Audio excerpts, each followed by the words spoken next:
Welcome back, everyone. Your Path to Financial Freedom Month continues with another episode of the podcast with another dentist who has some incredible knowledge to share on how he has. Am I too bold to say that it's financial freedom, Julian? Is that how would you like me to term it from this point forward? Absolutely. Is it financial freedom? Wonderful, brilliant. We'll call it what Well, it is. We'll call it financial what. freedom works. Excellent. We'll call it what it is then in that case. I just wanted to check if that was kosher before we went any further. So, as I was saying, we are with a dentist who has reached the zenith, the nirvana, the ultimate, I don't know, we kind of put it on a pedestal, don't we? Financial freedom. He is someone who works only because he enjoys working. Presumably you still work, Julian. Yes, You yes. do. Still doing a few days. But that's Yes, because you enjoy it rather than out of necessity. absolutely. Yes. I mean, the thing is now it's a hobby really now, rather than actually needing to go to work. Amazing. And it's different when it is a case of you don't have to do it. You're not restricted to do it. You can decide, and if you find in the future you don't enjoy it, you can stop doing it. So Absolutely incredible. Absolutely incredible.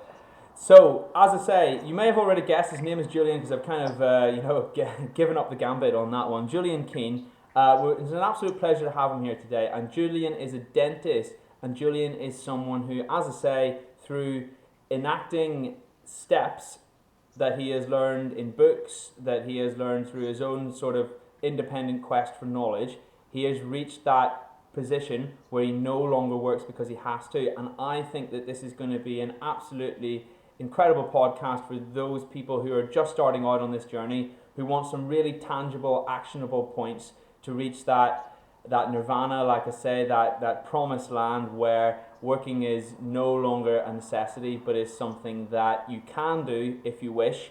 And I'm really looking forward to this one. Absolute pleasure. And as I say, his name is Julian Keen. Very pleased to have you on the show, Julian. How are you today?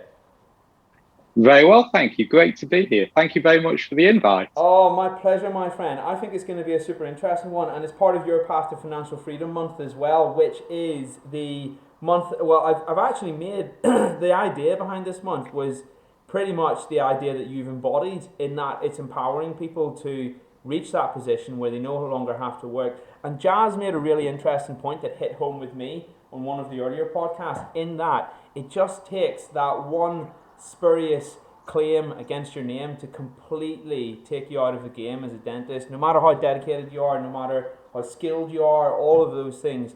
And that is something that we need to hedge our bets against a little bit, and investing sensibly, diversifying our wealth and thinking of the long term is one way to do that. And that is something that you absolutely embody, Julian. So I can't wait to learn more about how you've done it. It's going to be exciting. Absolutely. Brilliant. Well, Well, I mean, basically, I qualified in 2001 as a dentist from Manchester, and I met my wife at dental school, and we worked as an associate for nearly 10 years. And then for the last 12 years, we've been running our own dental practice, mainly an NHS practice. We started as a squat, so we built it up. And just recently, we sold the practice. So I've had good experience of, working as an associate, working as a principal, the pressures involved. As you say, the pressures on associates and principals, I'm quite familiar with all of those. I've followed the politics of dentistry for quite a few years. I'm vice chair of the local LDC, so I get involved in the politics a little bit of dentistry as well. But I have to say, it isn't really my passion. And I'm hoping that this next few years, I can actually start to enjoy dentistry more and more, and develop some more skills really in dentistry, rather than just being restricted to chasing UDAs, which is what I've been doing for the last 12 years. So amazing. And yeah, that presumably your investing has liberated you to a degree to pursue those interests as well. So another positive, I suppose. absolutely. Well, I think everybody's got different definitions of what they mean and what financial freedom means to them. But for Yes. me, it was always my goal to be able to wake up in the morning and have the freedom to do the things that you want to do, develop other areas of your life. I mean, I've got a young family, I've got two children. And I want to be able to spend time with them rather than having to, 9 to 5 every day being in work and then bringing UDAs home to the kitchen table to discuss afterward. It's quite nice to be able to just shelve that a little bit and get some balance in your life. For me, it's about having balance. And I still enjoy the work because it gives me a routine. I like going into work. I've got some great patients and I think I've got a lot to offer. And not to mention, dentistry is still a great field to work in. We all do moan about all the stresses and strains of practice, but ultimately, it's financially rewarding. And I'm all up for tax efficiency. So at the end of the day, I want to keep earning at least the smaller amounts to keep that rolling in because it's very tax efficient. Yeah. And I've paid enough tax. I've paid enough tax to know that I want to try and make sure at least I keep my earnings up to a reasonable level. I don't want to deplete my capital as well, even though passive income will probably sustain me. Absolutely, and that was actually something that I wanted to bring up further into this podcast was what is your definition, I suppose, of financial freedom and how it looks for you. So we will absolutely talk about that at some point.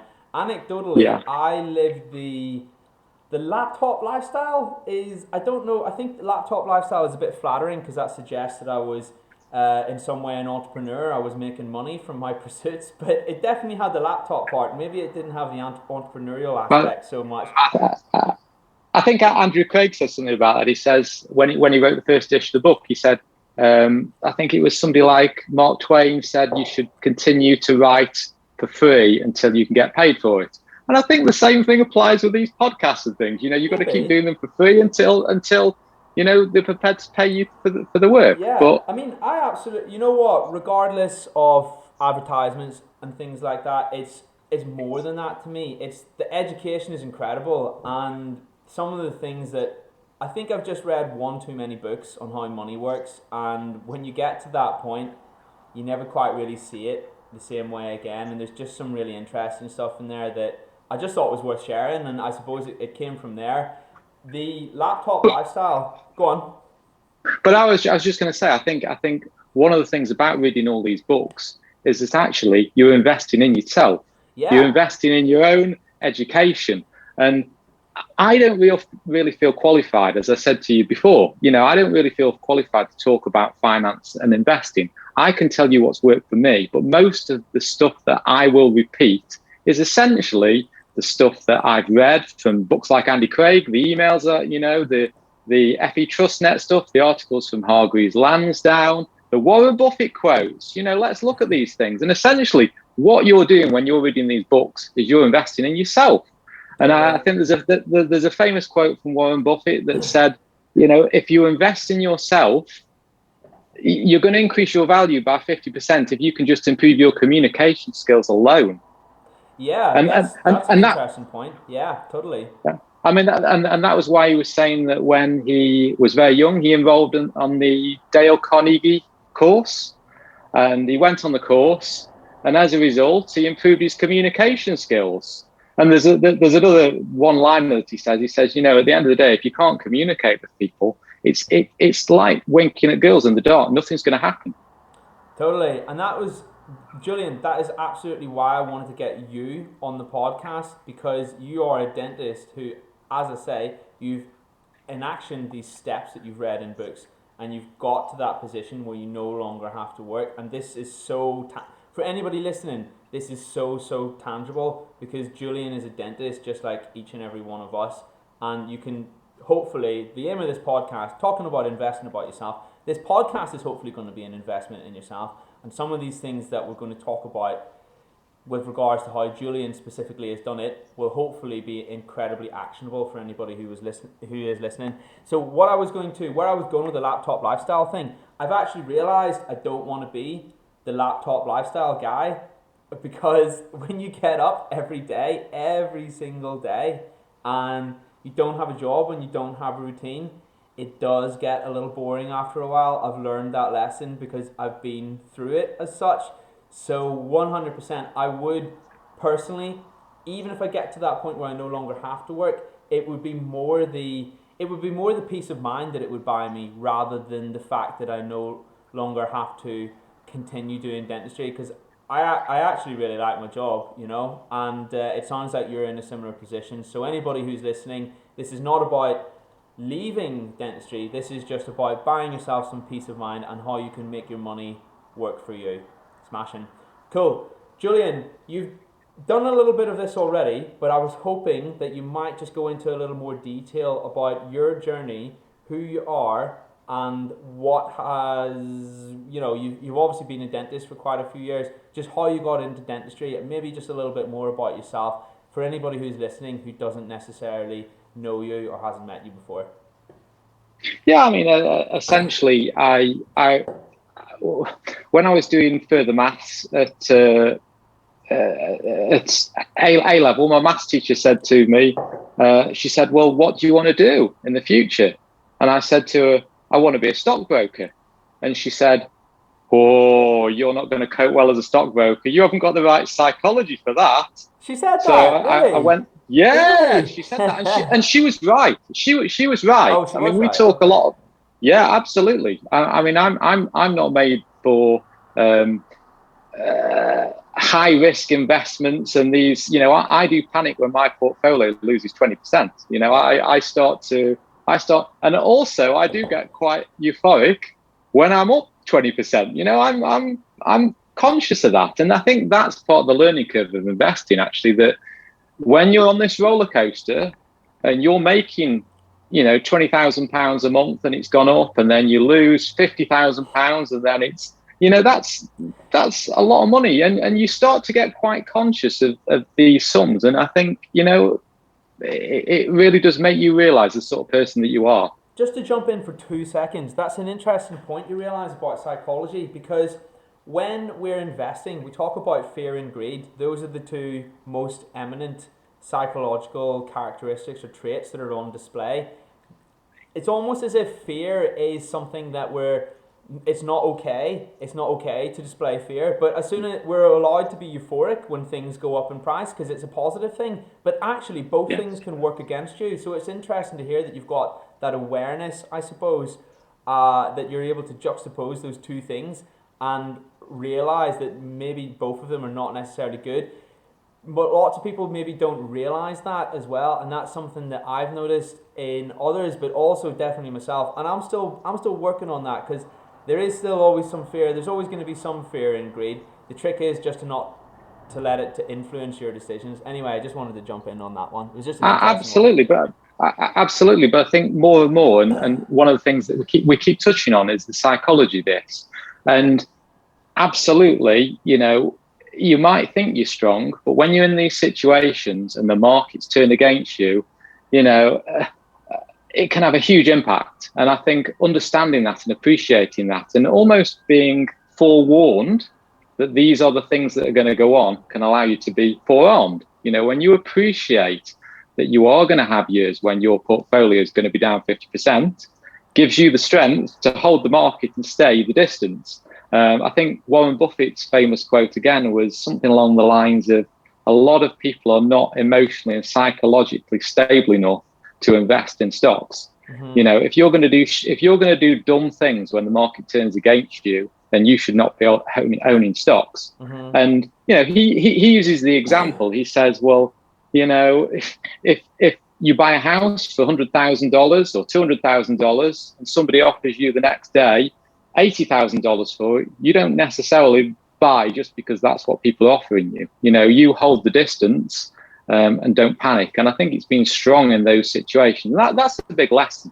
I think the other lesson as well, and the one that's coming through at the moment a lot, is this fear of missing out, this FOMO type behavior where people see stocks going up huge amounts and they're thinking, oh God, I should have bought into that one. And why didn't I choose to buy that? Why didn't I listen to that bit of advice? But ultimately, it's got to come down to, have you got a solid basis for choosing these stock if you're going to choose individual stock?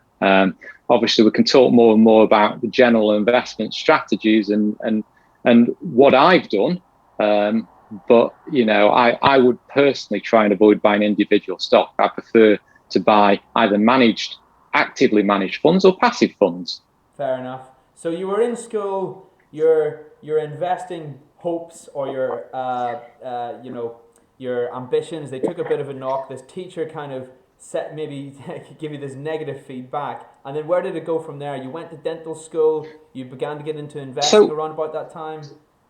no, well. To be fair, I always had a keen interest in finance, and I looked at other well-paid jobs, and I looked at the sciences that I was studying at the time, and spoke to a few people, and ended up going to chat to a few dentists, and they were just saying, it's a good job, it's a good steady job, it's well-paid, you can work wherever you want to, it gives you a lot of freedom. And I thought, well, yeah, this looks pretty good. Did my work experience at my own dentist and took it from there. But I'd always had a keen interest in finance. I mean, my parents were always involved in investing. In those days, it was mainly fixed rate income bonds, interest rates, 6, 7, 8, 9%, it was guaranteed returns, above inflation. So that worked. They had financial advisors, and I think what's exciting now is that we've got so much more access to fantastic tools that just weren't available then. So you kind of had to go and use a financial advisor. Whereas nowadays, you've got all these powerful tools free at your fingertips, and it's such an exciting time to be involved in investing. Really interesting YouTube series that I watched, and it's about a guy who's making a point that there's never been an easier time to become a millionaire.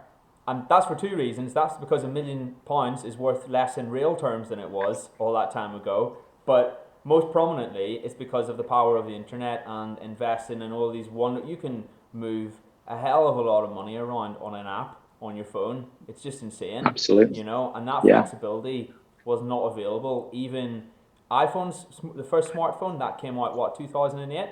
But how long have we actually had these apps that can do this? Maybe that took us 3 years to come through. It's relatively recent. Sure. Relatively recent. Interesting one is that. So, Julian. Go on. I mean, I'd embrace that. I'd embrace that as well. I mean, one of my investment philosophies really is to follow Moore's law, which is essentially, appreciating the fact that technology is advancing so quickly. It's all to do with the power of the, number of. The fastest computer in the world? It doubles every 18 months. That's what Moore's law is. Yeah. It's basically the surface area that you can get the components into, so that you can increase the computing power. But the same applies to. I mean, I know Andrew Craig now is heavily involved in the biotech industry. And he's frequently talking about the advancements that he's seeing in that sector. And I have to say, I think it's really exciting. And I like to invest in things that I'm excited in. So, again, technology-wise, I'm certainly for the last 10 years have been quite tech-heavy. I'd be a quite heavy follower of a NASDAQ-type tracker, because that is my area where I really do see the future. Yeah. Awesome. Yeah, I mean, this is the thing. Sometimes I get people asking me, what should I invest in? What should I buy? Give me a hot tip on a stock. But I would add to that by saying that you only really have the resolve to trade what you believe in. So if you think biotech is going to be hot, then even if you know that, and if you believe in the long run that that's going to do well, the day-to-day fluctuations or the noise, you won't care about that, and you'll sleep really well at night. So it's all about your beliefs in the market, and I would probably agree with you on that one. Biotech is going to be hot. I've read a lot of Andrew Craig's stuff, and he is a big proponent of it too, and it sounds like we might be on the same page on that one. Yeah, I think the other side to it is, ultimately, if you follow an Andrew Craig type philosophy of, if you appreciate that you're not the kind of person who copes well with these huge swings in the market, diversify your portfolio geographically and in asset class, and you won't get those big swings. Because what really excites me with my own portfolio is what I see sometimes is I see a day where the markets are really down, but I see other investments in another part of the portfolio going up. And this is great because you want to have different asset classes and different geographic areas that are negatively correlated with each other. So in other words, when some go up, others go down, and then it has a smoothing effect over time. So that's really powerful. Another tip and trick for anyone who's listening. We talked about financial freedom earlier. Everybody has their own definitions. What is your definition of financial freedom, Julian, and how does it look for you? How does it manifest? So I think it's freedom. And I think it's freedom to, on your days off, to do the things that you enjoy doing. I think it's the ability to be able to work when you want to work. I think there's a book, is it called The 5-Hour Working Week or something like that, which I read. Which 4 hours. again, 4 it's hours, I think. 4 hour. Yeah, I've got it over here. Well, Yeah. you know, I read that a few years ago and thought, actually, this is the kind of goal that I want, where I can work from anywhere in the world. So, you know, I would aspire over the next few years probably to, you know, be able to have the whole of winter off and spend that skiing, and I can manage my investments from the ski slopes, and I don't have to, you know, be tied to drilling teeth day after day if I choose not to. You know, that's the thing. It's essentially, for me, it's escaping the rat race. That's what it's all about. I think, I don't want to be, you know, having to look down people's throats at 60 years old if I don't have to. I'm 42 now, and I think as a result of applying some simple principles, I've been able to achieve this fortunate situation. I'm very grateful for it. You know, I'm very grateful for these resources that we've got access to now. How incredible is that for anybody who's listening? 42 and working is an option. Some amazing stuff I think we're going to learn on this podcast. Julian, now that you've got to that position where you no longer have to work, I know you do some dentistry, but just to give people a little bit of an insight into your day-to-day or your week-on-week, how does that look for you, and what flexibility does that afford you? What are the merits of this? So, I mean, I think it's important that we'll have balance in our lives, and I think it's very easy to get swamped with work, and work can become, you know, take over all other areas of your life. Whereas I think actually we need to have balance, and we need to have, you know, the home life. We need to have time for our children. We need to have time for our hobbies. We need the time to do the things that really excite us. And I think it's having this balance. And now what I want to be able to do more than anything else is to have the time to spend with my children, and actually to be able to educate them in finance. You know, my son Ted is often, you know, putting his fingers in his ears and blah, blah, blah, when I start talking about Einstein's eighth wonder of the world and compound interest. You know, but I think again, our biggest, most important teaching job is to educate our children. And I don't want to fail at that job. I've been successful at one job, and I think it's still important that my children see that I go to work, but I think it's also important that we've got the time to spend with them. We talk about the importance of time in the markets, but also you will not get this time back with your children. I used to work 6 days a week. And I actually didn't mind it was Monday to Saturday. I didn't mind doing the Monday to Saturday, but what I did mind was the lack of time I had coming out the other end of that working week to prepare for the next week. Do you know what I mean? Does that make sense? So it was all the time that I spent. I would do my 9 to 5, I would come home, and then really you've only got Saturday evening and Sunday to prepare for the next working week. So you really didn't have much time in itself to spend as a pursue your other interests or just to do whatever you want, really. And that was the main issue for me. And it's just true. It made me realize, I suppose, that time is definitely your most valuable asset, and we accumulate this money, but the real goal for me is just to get back time. And you're quite right, it's your most valuable non-renewable asset. I believe I heard it called the other day, and it was just a really nice way of phrasing it. And buying back your time is an incredible thing to be able to say that you've done. Absolutely, and I think the other thing that I would centralize myself personally is the sort of 80-20 principle, the Pareto principle of actually working more efficiently with the time that you've got. So it may be in your work, in your dental work, that you actually spend more time doing the things that you enjoy doing, or it might be a case of spending more of the time doing the profitable things and cutting out the other bits of your life. It's all too easy to get caught up in the hamster wheel and actually not be able to take the helicopter view of what's really going on. And I think the same with investments is true. I mean, if you want to spend a lot of time doing technical analysis and fundamental analysis of companies, if that floats your boat and that's what you want to do, that's great. I've dabbled with that. I know professional investors that do that. I've got friends in the family who are involved in that, and they've got teams of people that do it. I don't particularly want to do that. I've dabbled in it a little bit, but I'm quite happy to have a set and forget type portfolio that delivers high single digit, occasionally double digit returns annually. Amazing. Another thing that you've just mentioned there about learning, you can almost overdo it, I think, to a degree, when you try to learn every single thing about a stock and a share, and it becomes self-sabotage at a certain point. Yes, educate yourself to a degree, but after that, it's just about putting your money in, managing your risk and seeing how you go. Another thing that I've been a victim of myself and I've seen others do, you can't learn every single individual thing about an asset, and even your brain's not big enough. Nobody's brain is big enough, and even if you do, you can't predict the future. It's as good as saying that you have a crystal ball. So after a certain point, you just kind of have to take the plunge, basically. But I'm not saying don't learn about what you're going to put your money into, but what I am saying is that past a certain point, learning about it becomes inefficient and you get no return out of it. I think the thing is, there's some fantastic books out there that give you a fantastic overview. You can spend all this time reading all these books, and there's some fantastic information, but I think essentially it's about taking the action and taking the first steps. And I think that seems to be a lot of the question that comes through in these Facebook forums.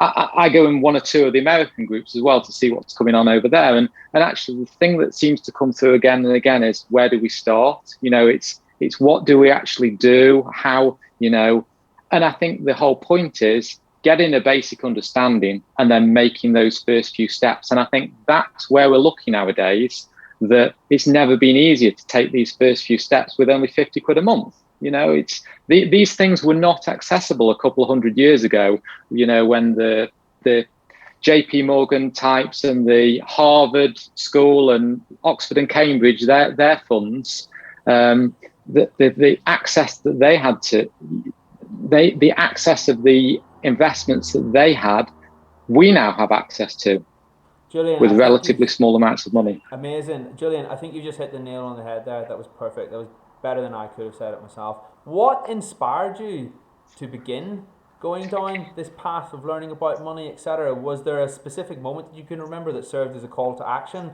or was it more of an evolution and you learned a little bit here, you learned a little bit there? How did that look for you, and what was the main reason? So I think it started really. I mean, I was very lucky. My parents were very supportive and educated me in the powers of compound interest, for example. And they would always educate me, you know, and where I should invest. And I think these are the lessons. Obviously, a lot of people, you know, don't have these lessons, but I think it's very powerful to start early on, and then you see the effect and how that grows over time. I think later on in my life, so I always maintain that interest, but later on in my life, I saw the family members who are very senior institutional investors. And it really struck me. I thought, this is an amazing field that I really want to know more about. And then having read a few books and initially found it quite inaccessible, you know, reading books like The Intelligent Investor and getting a little bit lost. It was almost a bit like Newton's Principia, you know, you kind of, some of these ideas are so complex. And then I remember about 10 years ago picking up the first edition of Andrew Craig's book and thinking, this really resonates with me. This makes sense. It pops up a lot of times on the group, but there's a reason why it does. It's because it's such a good book. I think everybody should read that book. It's so good. Yeah. And it's still 99p till the end of the month, the latest edition. On Amazon was that, I think. It's on Kindle. Kindle. Brilliant. Great book. Everyone should pick that up, by the way, if they haven't already. First book I read on investing, and one of the best. 100%. I like the philosophy. Plain English finance. Keep it simple. You know, so many of these books are written by, I mean, I remember a few years ago, I picked up the George Soros book, you know, a famous hedge fund manager, made billions and billions of pounds. And I was just completely lost in these ideas and concepts. And I've read it about 3 times since, and get completely lost. What So, book is that? What book is that? It's the crash of 2000 and something. I think it might have been the dot-com crash. He was very influential in driving Federal Reserve policy and speaking to Congress about oil reserves and things like that. He's a big philanthropist, isn't he? I've heard of him. He's one of those people. He's quite often targeted by people who are Republican. He's almost like a hate figure or a representative of the Democrats in a way. I've only heard of him in that sense, and the fact that he's a philanthropist, but I didn't know that he was also an author of a book. So I might look into that one myself, maybe, if it's a good book. I wouldn't. Oh no! It's really hard work. Okay. It's really hard work.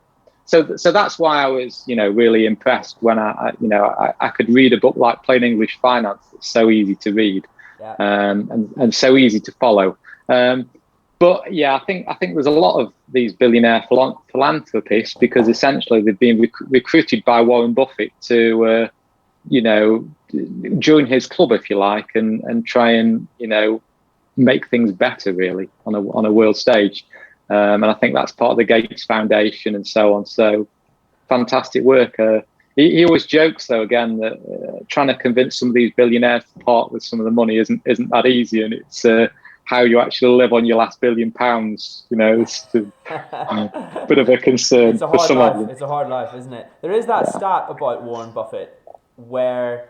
So I can't remember the exact figures, but off the top of my head, so let's say he's got 85 billion personal wealth, and he made 81 of that over the age of 65 because of the power of compounding.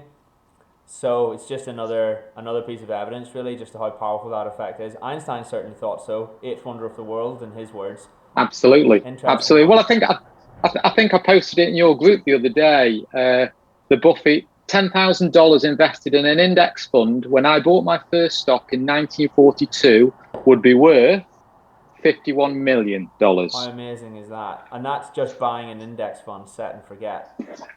Yeah, he said the only thing you had to believe in that when I bought that fund would have been that America would win the war. You had all these other crises following that. So essentially, again, this principle of ignoring all the economics, ignoring all the macroeconomic predictions, and just essentially believing that America would win the war. And okay, he's pro-America, I get that, but you can't argue with the facts there and the way that the compound interest stacks up. That's it, because your belief doesn't have to be complex. It can be something very simple. Andrew Craig's book, he makes the point that as long as you believe inflation is real, which it is, we all know it's real, and the world population is going to increase, then you've already got a fundamental thesis for an investment portfolio right there, in that you can buy commodities, because gold is buying inflation. That's what it is. That's what we peg our current, well, we don't anymore, but that's what we once pegged our currencies against. And the more people there are and the less gold there is, value of it is more than likely going to go up until we figure out a way to mine it from asteroids, but that's not anytime soon. You know what I mean? Well, we'll keep an eye on Elon Musk. If he ever looks like he's going to have that breakthrough, then we'll sell a gold. Yeah, well, this is it. This is it. I mean, it's very possible that could change, but for the moment, that's not for a while. That is not for a while.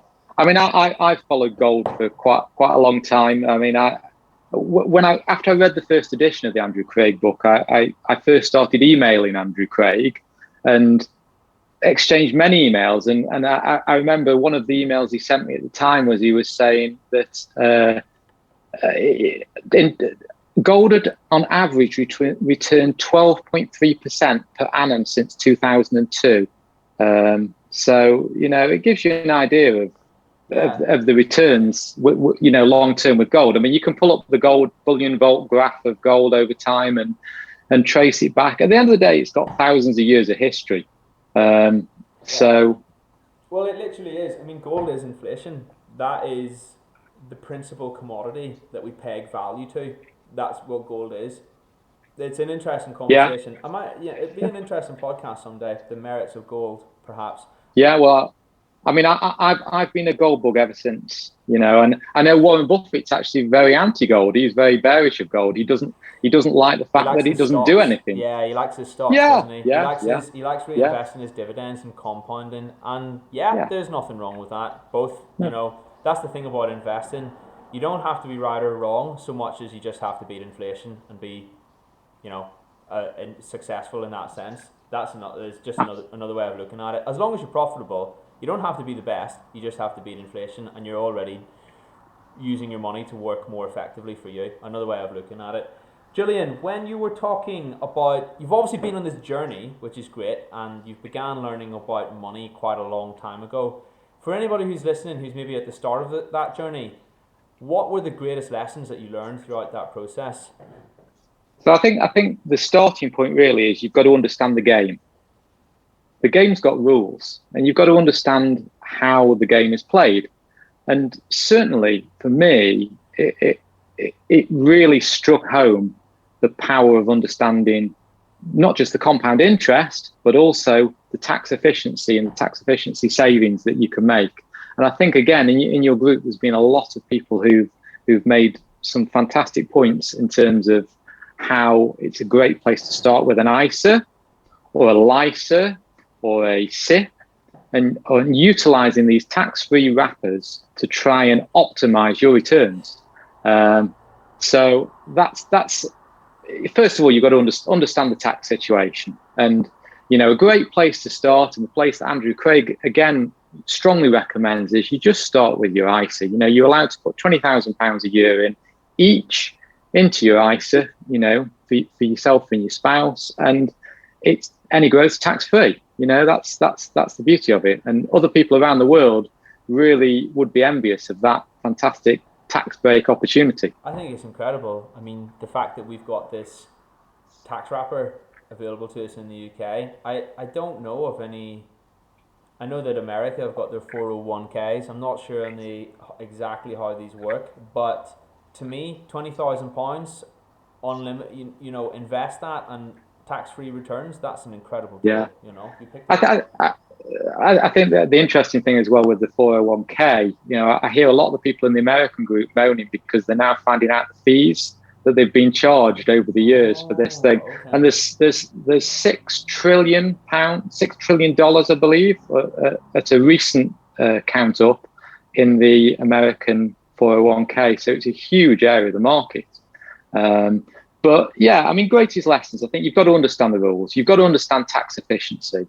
Your starting point for that, keeping it simple, is to start with your ISA. It's a fantastic perk that we've got, and you've got to take advantage of it. I think one of the other things that, again, people don't necessarily appreciate, and when I've spoken to financial advisors at the start of my journey, I think to actually carry out your own expenditure. So you work out where your money is going, because it's quite surprising sometimes how the money can just disappear from your pot. I think the analogy I heard once was a bit like trying to fill a bathtub when you haven't put the plug in, but you've also got multiple holes in that bath. You've got to try and plug those gaps as much as possible to try and make sure that you maximize the amount that you've got to invest. So many people say, oh, I don't know where to start. And I think that's a sound starting point, is to try to at least save 10%, I think, is the classic one in the... What have you got to lose? You're literally saving some money. There's no way you can lose on that. And then at least the door is open to you. And or as you say, pay yourself first. Yeah, pay yourself first, man. Yeah. When you yourself. Sorry, Andrew. Or sorry, Julian. pay yourself that 10% first. That's one of my favorite books, The Richest Man in Babylon. Save you reading the book.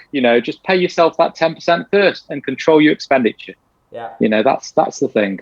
Absolutely. I mean, I think maybe there's this illusion that it has to be incredibly complex, but one of the key philosophies, or the most important bits, is that you have the cash to invest in the first place, and that can only come about by limiting your expenditure where necessary and saving some money. And what have you got to lose on that front? Because at the very least, even if you don't choose to invest it, you'll have that cushion.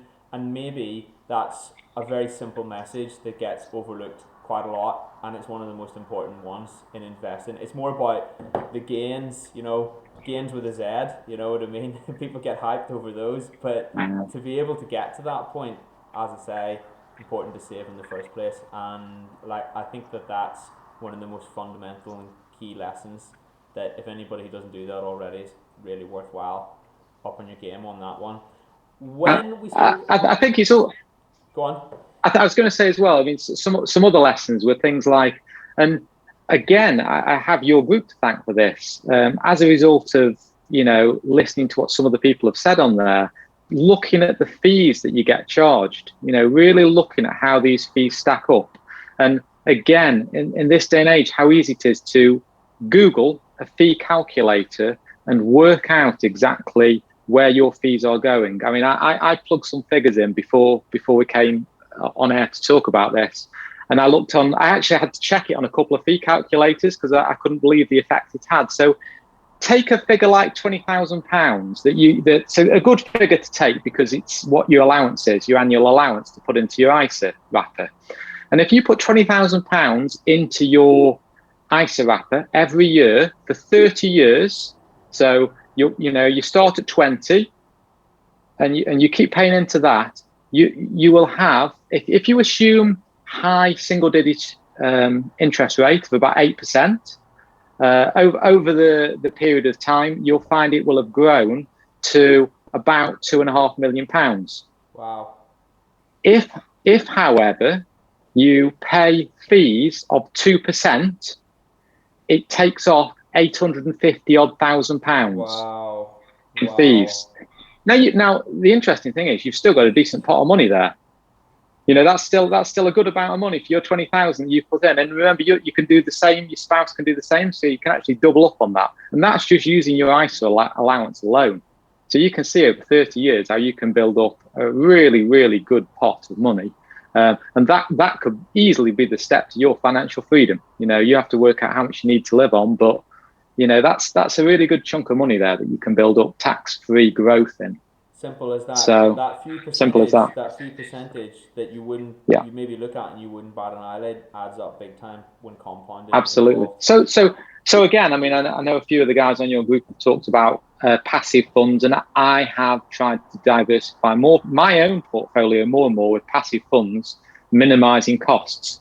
The other one you've got to be really careful of, and I don't want to be rude to financial advisors, but obviously the fees really do tend to stack up when you use these financial advisors. So again, before you do use these guys, please at least consider looking at these fee indicators, because that's taking 2%. Now, it's with a lot of funds, it can be quite tricky to come in much, to cut them below 1%, because essentially you've got your platform charge, and then you're going to have some charges, even using low cost tracker funds. So just be really mindful of the fees. And the interesting thing as well with a lot of those fee calculators is they do give you the option to put in an initial fee as well. I always try to dodge any initial fees from financial advisors. It's often they'll charge you an initial fee and then an ongoing fee. Now, I'm very sympathetic of financial advisors. I've got a few friends who are financial advisors, and I'm quite sympathetic because I can appreciate the amount of paperwork that they now have to do to comply with the FCA. And this is one of the problems. They get regulated in the same way we have to write reams and reams of notes. And keep all their conversations things. So all this thing takes time and costs money. So, that's. I once had a very. But just be mindful of them. Yes, I think what you've said completely true and something to consider 100% for those listening. I once had a very staunch stance on financial advisors, insofar as I didn't think they were necessary. But I've somewhat softened my opinions on them as time has went on, and I think it just comes down to someone's psychological profile as an individual, what they feel comfortable with. There's no one shoe that fits. The important thing is to at least have a discussion about how you can make your money work for you. And you know what? Some people just won't want to invest, and that's fine too. But we're just elevating consciousness and awareness, I suppose, with this. Some people who are listening to this will be at the very start of their investing journey. They'll never have invested a penny before. What would you say to those people, Julian? I would say start early. That's the thing. It's making that first step. Again, try to understand how the tax implications work for you. For myself personally, it was a case of utilizing my ISA, which I've always done. I've always utilized my ISA. It was a case of utilizing my lifetime ISA. If you start your lifetime ISA before you're 40, even if you just put a little bit in, then you can keep putting money in between 40 and 50. And at 60, you're going to have a nice pot of money. The real break and the bonus is at the end of the year, if you put £4,000 in, you get an extra £1,000 topped up. It's 25% on top. It's a fantastic perk, which you can then invest. Yeah. These things are so easy to open now using all the platforms. I use HL for my own, Hargreaves Lansdown, and it's fantastic. It's a no-brainer for me. The only issue with the LISA is that you've got to leave it locked in unless you pay the penalties for taking it out, till you're 60. So it's another pension pot. So that's the way I look at it. To utilise your SIP, it's been hugely tax efficient for me as a high rate taxpayer that I can drop money into my SIP and get the tax relief on that. And that's one of the big reasons why I've been able to retire, effectively and come off the out of the rat race, is because having built up a private pension, having built up that SIP has allowed me to better understand how my money will work in the future and when I will have access to the different funds. I think SIPs are one area where it is probably sensible to get a little bit of financial advice. Ideally, from a pension expert, because the rules do change, and currently you've got a £40,000 allowance, but these rules can change, and especially when you start getting to tapered allowance, some of these terminology can be a little bit complicated. So it's a good idea to get a little bit of help with that, and that's certainly some area where I do keep a financial advisor on the side. I actually play a bit of a game with my financial advisor. She's a friend of mine, and I put half of my own money in, and I let her invest the other half with her own. And I've doubled, in the last few years, I've doubled the returns that she has.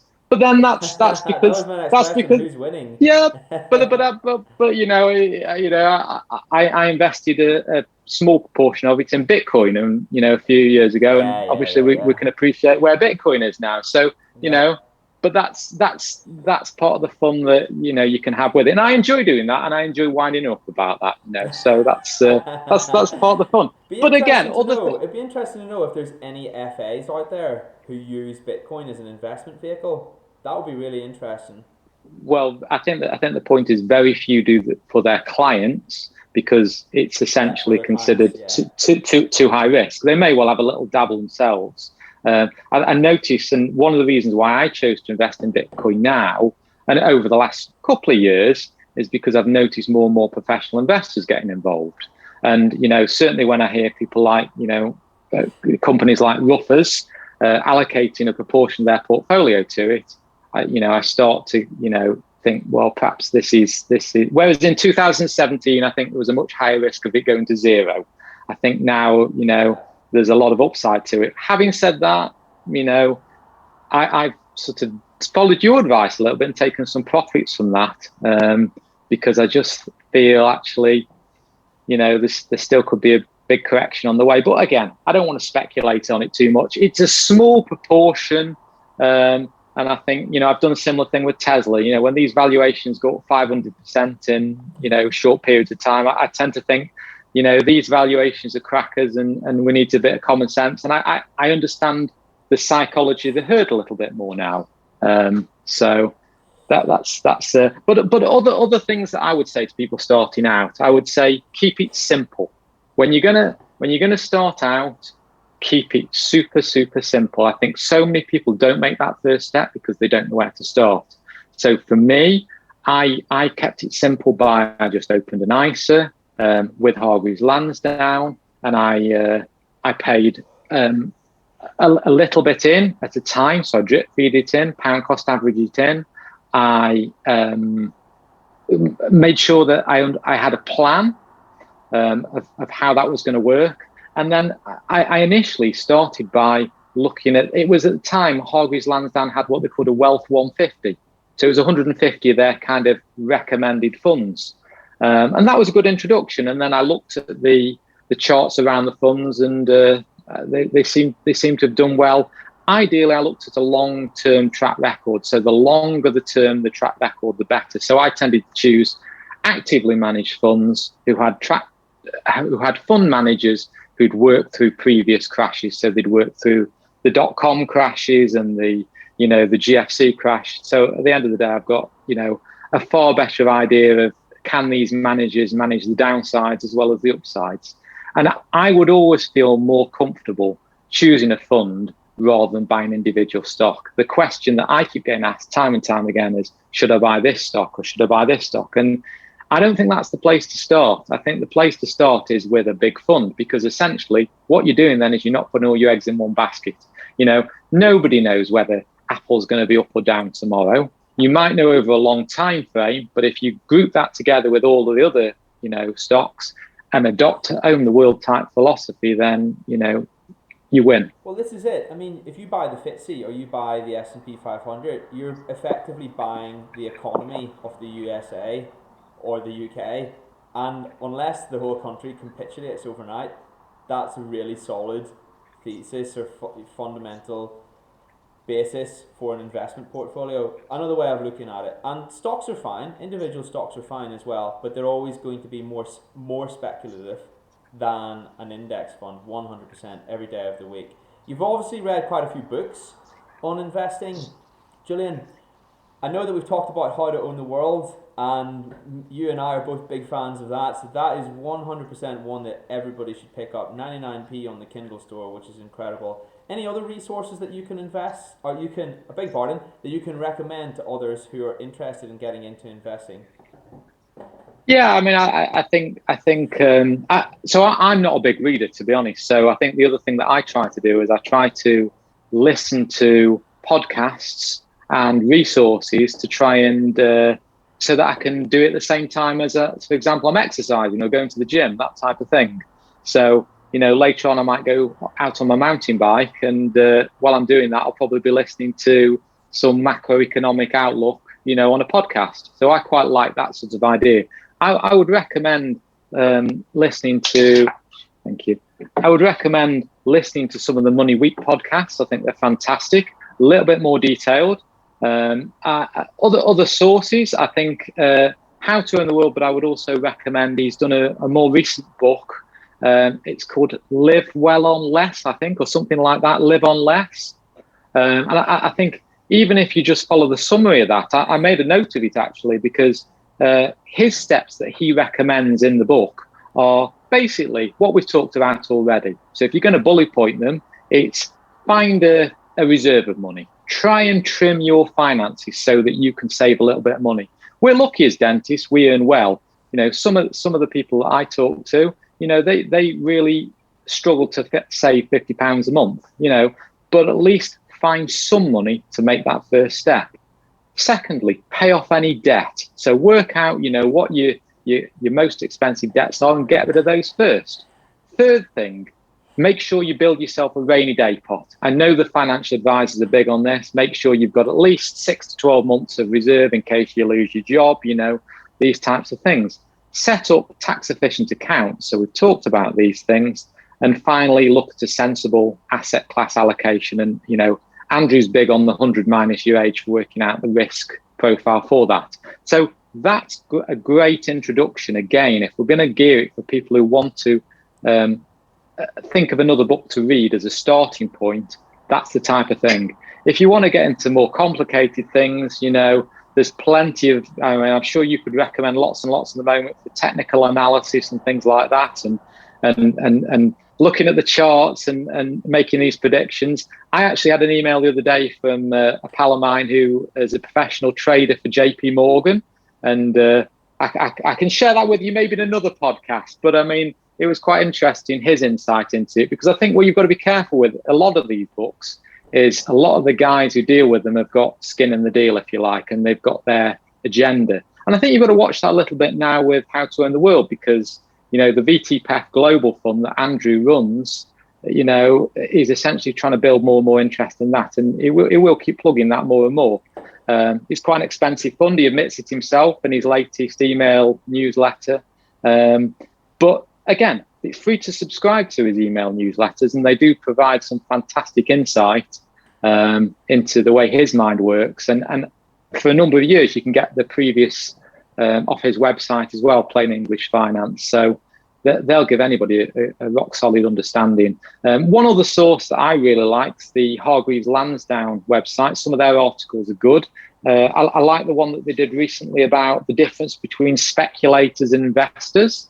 And I think actually I would really encourage, some of the guys on your group, I get this, they're trading, and I wouldn't aim this at them. But if it's the people who want to know where to start by investing, not speculating. I think, and there's a fantastic article recently, it was 28th of January 2021 in Hargreaves Lansdown that basically says if you're speculating, you are essentially gambling, and there's nothing wrong with that as long as you know that you're gambling. I did it the wrong way around. I got into speculating before I got into investing, and it didn't really end so well for me in those initial forays, years and months. So I would absolutely encourage everybody to not emulate me and to think about investing first of all, and then use that as a springboard to learn about trading. And one thing that is really interesting is if you are getting into something and you have a more short-term outlook on how it's going to fare, or you don't plan to hold it ad infinitum, I would 100% encourage you to have a plan for each and every trade, because it's no good having profit. It's not profit until you've sold it. It's not profit until you've sold it. You know what I mean? So if you have all this money, it's went up exponentially, it's still not yours, it can still go back down again. If you skim out profits at predetermined levels, you'll always have something to show for it. And let's not forget, you've probably put some hard work into researching that and trading it. Pay yourself. If you reframe it like that mentally, it's a really useful way of looking at it, and it means you'll be more profitable in the long run. And those profits you can reinvest in other things that look cheap as well. It's very advantageous to do that, and I would definitely encourage anybody who has a more short-term philosophy to have a plan for every trade. I have a book that I write my trades in, and I predetermine each and every one, how much I'm going to put in, what my stop loss is, when I'm going to sell, etc., etc. Very useful piece of advice is that. I had one more question to ask, but I think we've already answered it. It was, can you give anyone who's listening who hasn't really started investing some actionable steps, and if they were to be tailored uniquely or specifically towards dentists, that would be even better. But we've kind of already covered that. Maybe we could just make it really punchy and impactful at the end and summarize those once more. Yeah.